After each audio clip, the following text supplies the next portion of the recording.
Assalamualaikum warahmatullahi wabarakatuh. Bertemu lagi dengan YouTube channel Hendra Anusaputra. Di video kali ini saya akan kembali membagikan terkait aplikasi-aplikasi AI yang sangat kita butuhkan selaku dosen ataupun mahasiswa. Dalam hal ini kita butuh untuk penelitian, butuh untuk penyelesaian skripsi, tesis, ataupun disertasi. Aplikasi ini bernama MyStylus. Ini adalah aplikasi yang terbaru dan tercanggih yang saya rekomendasikan buat kawan-kawan. Ini bisa dicoba, dimanfaatkan karena banyak sekali fitur-fitur yang sangat membantu dan memudahkan kita tanpa kita memikirkan teknik prompting, teknik bagaimana menyusun kata pertanyaan untuk mendapatkan jawaban dari AI. Nah, kita tidak butuhkan itu. Di sini kita dibantu semua secara otomatis. Dari segi menu, dari segi fitur, itu semuanya lengkap dan kita hanya tinggal memasukkan data dan informasi saja. Semuanya udah langsung jadi dan kita bisa mendapatkan sesuai dengan keinginan kita.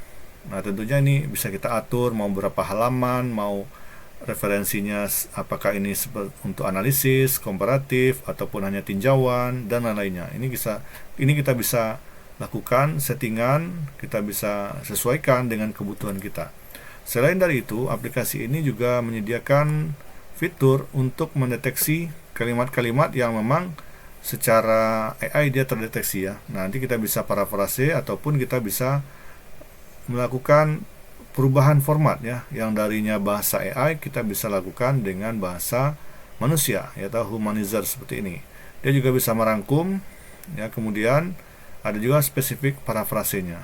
Nah, di fitur-fitur ini banyak sekali yang bisa kita cobakan. Selain dari itu, kalau nanti dengan bahasa Inggris ini susah, kita bisa gunakan language bahasa Indonesia. Nah, pastinya ini akan menarik untuk dijelaskan dan diketahui untuk kawan-kawan subscriber saya. Nah, silakan simak pada video berikut ini.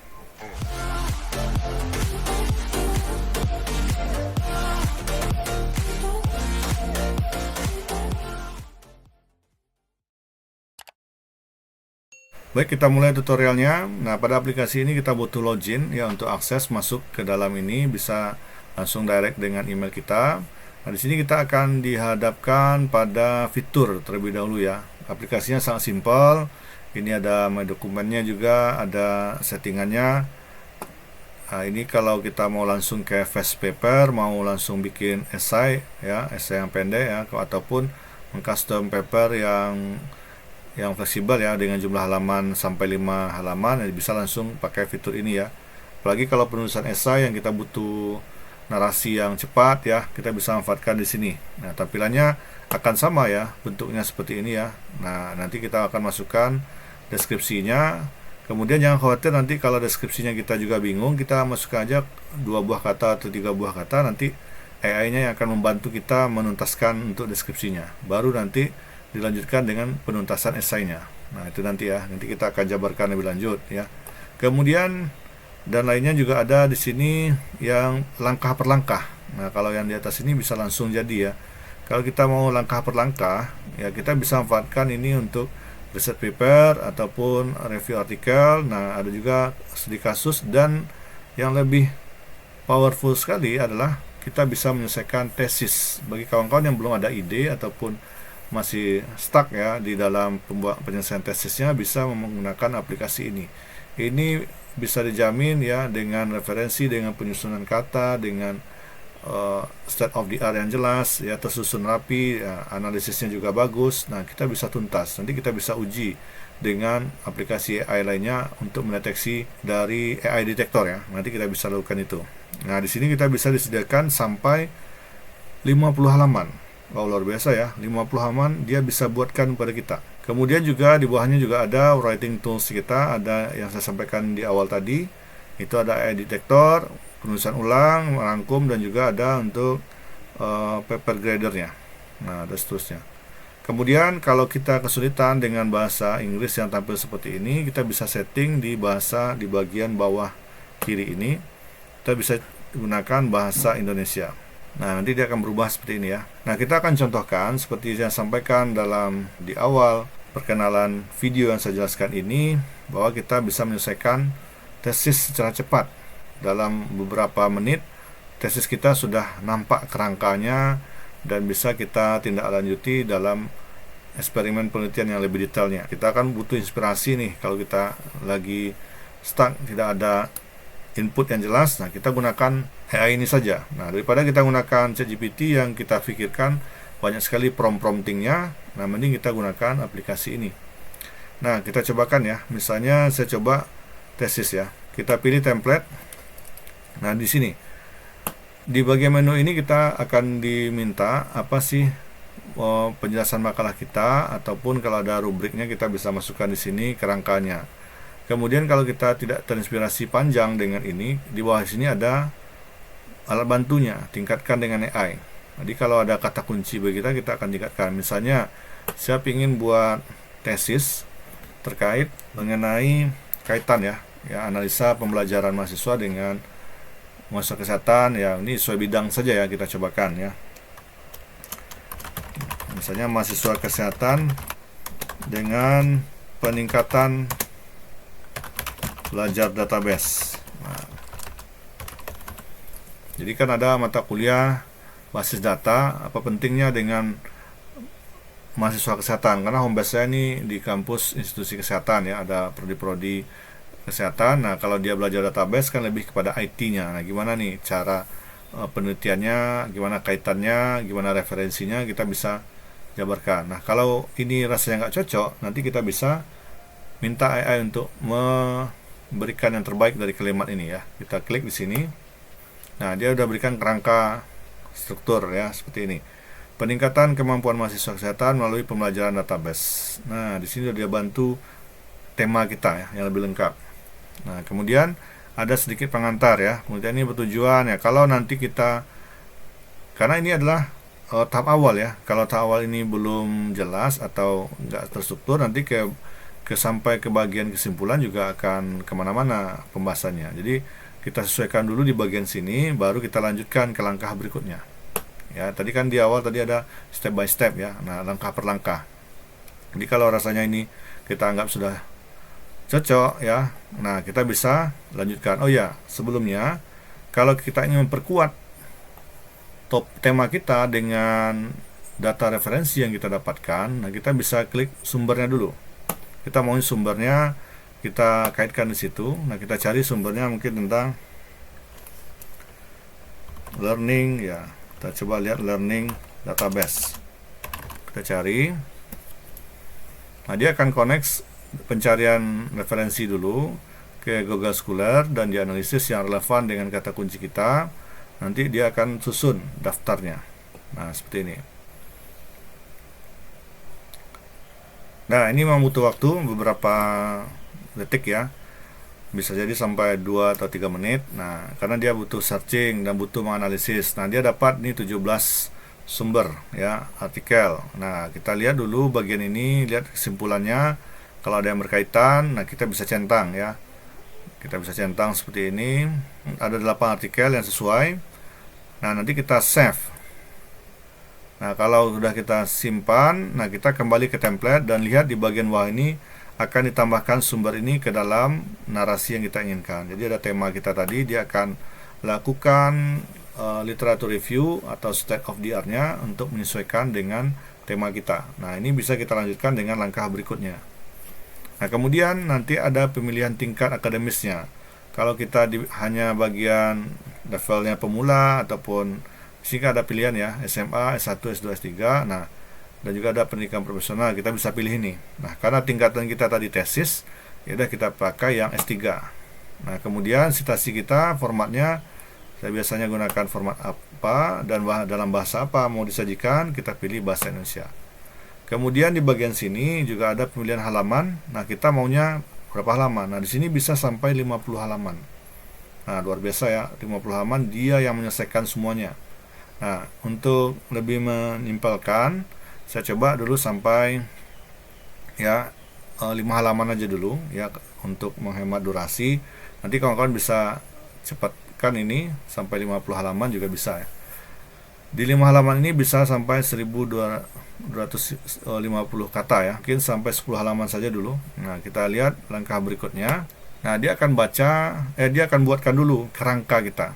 Dia sesuaikan kerangka tesis kita, format dari proposal penelitian kita ya. Nah, ini ada pendahuluan, ada tinjauan pustaka, metodologi. Nah, ini akan dia lakukan nanti. Kemudian di bagian bawah, kita harus lihat dulu, kita mau yang standar, kita mau yang analitis, komparatif atau kronologis, dan sampai ada tinjauan sistematis.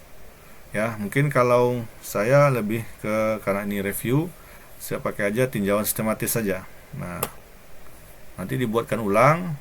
Nah, disesuaikan lagi, ditambahkan lagi latar belakang yang akan menjelaskan seperti ini. Pentingnya teknologi informasi, nah, dan seterusnya. Inilah dasarnya. Masalahnya ini, tadi kita dengan mahasiswa kesehatan ya. Bagaimana pengaruh pembelajaran database terhadap kemampuan mahasiswa kesehatan. Kemudian tujuannya ini efektivitas modul pembelajaran. Nah, ini dia berikan seperti ini. Kalau rasanya ada yang nggak sesuai, nah kita nggak cocok dengan tinjauan, kita maunya yang analitis. Nah, kita coba lihat lagi kerangkanya. Nah, ini yang analitis ya. Nah, sampai dalam tahapan kesimpulan. Jadi seperti itu. Jadi ini kita bisa lakukan pemilihan ya. Saya fokus saja ke bagian sini saja, tinjauan sistematis. Kalau nanti mau dibuat ulang, bisa dibuat ulang lagi ya. Kalau saya nggak cocok, nanti dia akan carikan referensi lagi. Kemudian kalau sudah kita terima, nah kita akan lanjutkan ke langkah berikutnya. Jadi ini yang tadi namanya step by step. Nah, ini adalah perkenalan juga bagi yang baru menggunakan aplikasi ini. Kalau nggak, lewatkan saja. Nah, lihat di sini sudah ada proses tahap awal.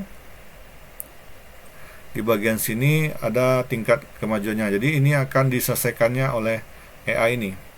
Jadi ini ada tahapan pendahuluan dulu. Dia buatkan narasi pendahuluan. Nanti dilihatkan ke kita. Nah, kita cross check ya. Ini kan ada di bagiannya juga ada navigatornya nih. Baru perencanaan bab, pemilihan sumber, dan diambil kutipan. Jadi dalam pendahuluan ini dia akan lakukan pengambilan kutipan dari artikel yang kita pilih tadi. Nah, seperti itu. Oh ya, dari artikel tadi kita juga bisa, kalau kita sudah punya artikel yang sudah kita download, kita bisa upload itu, dan dia juga bisa akan melakukan analisa terhadap artikel kita. Yang ini ya, tadi kan saya punya 8, nah ini dia analisa nih. Dapat yang sesuai dengan ada dari ini 4. Nah, ini adalah narasi pendahuluan yang dia berikan nih. Nah, seperti ini. Kemudian kita bisa lihat juga poin kuncinya. Nah, ini poin kunci yang dia tulis seperti ini dari narasi yang di atas. Kita lihat juga bisa di sini ada sitasinya juga nih. Nah, di bagian sini juga ada sitasinya nih. Dia mengutip dari penelitian learning analytics yang tadi yang kita minta tadi ya, ada kesesuaiannya. Kemudian kutipan tadi ada 4, ini dia. Kemudian nah lihat orisinalitas 96%. Nah, orisinal kalau kita lihat di sini kontennya orisinil. Kalau kita ingin buktikan deteksi dengan AI, kita bisa ulang pemeriksaan. Ini ada deteksi, kita deteksi dulu. Nah, ternyata dengan AI-nya ada 19%. Nah, jadi kita bisa lakukan cek lebih awal ya sebelum kita tuntaskan ini. Kalau rasanya ini masih tinggi, nah kita bisa ulang lagi dengan membuat lebih manusiawi. Mungkin dia akan periksa lagi kalimatnya. Nah, setelah kita lakukan buat ulang, ternyata dia masih 19%. Nah, itu nggak apa, nanti kita bisa lakukan di tahapan paraphrase saja ya. Kalau rasanya bagi kita tinggi ini, dengan AI terdeteksi 19%, nah nanti kita bisa lakukan paraphrase ya setelah bagian akhir. Oke, kalau sudah di bagian pendahuluan kita bisa diterima dan kita bisa lanjutkan ya. Tapi sebelumnya kita coba masukkan daftar pustaka dulu. Nah, ini yang tadi kita ambil ya. Kita klik next. Nah, dia akan lakukan langkah berikutnya, yaitu bagian tinjauan pustaka. Nah, ini adalah proses analisisnya. Nah, kita tunggu beberapa detik ya. Kalau dilihat di sini, dia bisa memakan waktu hingga 2 menit. Ya nggak apa, dia lama, artinya memang serius untuk memprosesnya. Jadi bukan asal cepat saja ya, berarti memang dibaca oleh sistemnya. Nah, seperti ini sudah selesai ya, tinjauan pustaka. Nah, kita lihat, kita baca, nah dan seterusnya. Nah, ini juga Dilihat lagi, poin kuncinya juga diberikan dari tinjam pustaka, nah dan seterusnya ya. Nah ini udah 2 bab selesai. Oke, karena tadi kita hanya sampai 10 halaman, ya tentu dibatasi ya. Dalam sampai kesimpulan dia pokoknya 10 halaman. Nah, tapi kalau kita sampai 50 halaman, ya ini kan dibagi-bagi nanti. Pendahuluannya bisa saja butuh 3 halaman, tinjam pustaka butuh 10 halaman misalnya. Jadi sesuai dengan pilihan kita tadi. Nah, kalau sudah ini lanjut lagi, terima langkah berikutnya. Masuk kepada step yang ketiga, yaitu pembuatan metodologi. Oke, sudah selesai. Di sini sudah dibuatkan bab metodologi ya. Nah, kita baca dulu penyesuaiannya ya dengan penelitian kita. Ini melakukan pendekatan algoritma ANOVA ya. Oke. Nah, selesai di bagian ini. Kalau sudah, kita lanjut ya, kita terima dulu. Nah, kita lanjutkan. Jadi begitu seterusnya ya. Di bagian kanan ini nampak sekali progresnya. Ini kita baru selesai, kemajuannya 50%. Nah, ternyata masih banyak lagi langkahnya. Jadi tidak butuh prom-prom yang panjang. Nah, kita hanya menyesuaikan dengan langkah-langkah yang diberikan. Kita tunggu lagi. Jadi di proses ini, dari artikel yang didapat tadi, dia akan menyesuaikan lagi ya dengan data kita, dengan referensi yang didapat. Jadi semakin banyak artikel yang kita inputkan, yang kita pilih, tentu akan semakin akurat hasilnya dan relevan dengan tema kita. Nah, di sini kan sudah selesai nih di bagian metodologi. Kita klik terima. Oke, kalau sudah, kita lanjutkan lagi ke tahapan berikutnya, yaitu tahapan kelima, diskusi. Nah, ini kerangka yang diberikan ya. Jadi kerangkanya secara umum dalam MyStylus ini memang ada 6 langkah, yaitu dia akan buatkan pendahuluan, memberikan tinjam pustaka, kemudian ada metodologi yang ditunjukkan kita, dan melihatkan hasil, nah temuannya. Jadi baik apa itu analisis dari dokumen kita, dari paper kita, nah kemudian nanti dia akan bahas, dan terakhir dia akan simpulkan. Nah, lihat nih hasil pembahasan, diskusi. Nah, ini sudah bisa jelas di bagian sini ya. Kalau sudah, kita terima dan kita lanjutkan lagi. Nah, ini sudah 83%. Nah, akan menuju 100% lagi ya. Nah, kita sudah dapat narasi kesimpulan. Dia ada rangkuman bagi kita di sini. Nah, kalau kita lihat, ini sudah beberapa paragraf. Nah, kalau itu kita terima dan kita pilih langkah berikutnya. Oh ya, udah selesai ya di bagian sini. Nah, ini udah tuntas ya. Di bagian tadi 6 langkah tadi udah selesai. Nah, kita klik selesai. Nah, kalau ada rating kita berikan saja. Dan ini bisa kita ekspor. Kalau mau kita edit, kita bisa edit lagi. Kalau kita ekspor, dia akan langsung ekspor ke kita dengan format Word. Nah, seperti ini. Nah, yang tadi ya. Tadi saya minta 10 halaman. Nah, lihat di bagian kiri bawah memang dia jadinya memang 10 halaman ya, sesuai dengan janji yang dia berikan ya, sesuai dengan yang kita minta tadi. Nah, di sini ada tinjam pustaka, ada metodologi. Nah, di sini kan kita udah dapat referensi yang lumayan ya, 10 halaman. Apalagi kalau kita gunakan yang 50 halaman, wah luar biasa sekali ya. Nah, di situ ya, itu bagian fitur tesis. Nah, fitur lainnya juga bisa kita manfaatkan. Ya, ini kan kita udah simpan. Kita bisa lihat di beranda ini. Ini kan fitur alur langkah demi langkah untuk tesis. Kalau kita mau studi kasus, nah silakan. Jadi stepnya juga akan sama. Nah, akan juga sama. Jadi memang fokus kepada studi kasus ya. Kita bisa gunakan AI untuk bagian penjelasan definisinya dan memberikan sumber.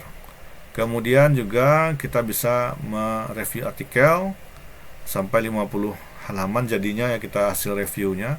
Dan kita mau research dengan paper juga, nah bisa 50 halaman. Nah, jadi yang menariknya di sini kita sudah dapatkan referensi yang sangat-sangat lengkap dan sudah jadi sampai yang tadi ya, 10 halaman. Nah, ini luar biasa nih buat Bapak Ibu kawan-kawan yang lagi menyelesaikan tesisnya. Dan ini tidak hanya tesis saja ya, ini juga bisa untuk skripsi. Nah, level akademisnya juga kita bisa pilih, mau S1, S2, S3 ataupun secara pemula SMA. Nah, ini narasinya bisa disesuaikan. Kalau kita udah level akademisnya tinggi, tentu bahasa yang diberikan, sajian data yang diberikan tentu udah lebih konkret dan detail ya. Nah, mungkin itu penjelasan dari aplikasi MyStylus ini. Ini sangat saya rekomendasikan, dimanfaatkan bagi kawan-kawan semuanya. Apapun yang tools yang kita gunakan ini jadikan semacam tools saja ya, membantu kita ya untuk research kita, penelitian kita ya. Kalaupun nanti ada yang kurang percaya dengan ini hasil AI, nanti kita bisa baca dulu sejauh mana referensi yang diberikan, sejauh mana pembacaan dari artikel yang diberikan oleh AI ini. Kan kita bisa baca, kita bisa rubah, dan kita bisa atur bahasanya dengan bahasa kita. Nah, jangan nanti diborong semua ini untuk kita langsung jadikan tesis ya. Tidak seperti itu ya Bapak Ibu dan kawan-kawan. Ini hanya sebagai tools ya. Jangan juga antipati dengan tools AI ini yang sudah banyak berseliweran di internet. Nah, jangan juga antipati. Kalau kita anti dengan tools, kita akan ketinggalan. Kalau kita memanfaatkan dengan baik, ini akan membantu memudahkan pekerjaan kita, membantu mempercepat ide-ide kita, membantu kita lebih produktif lagi. Nah, jadikan itu sebagai kekuatan kita. Dengan tools ini dapat menyelesaikan semua ini dengan baik, cepat, dan sesuai dengan bidang ilmu kita. Semoga ini bermanfaat. Nanti bagi yang mau masuk ke link ini, bisa diklik di bagian deskripsi di bagian bawah video saya ini, dan bisa langsung diklik dan bisa login dan memanfaatkan aplikasi ini secara lengkap.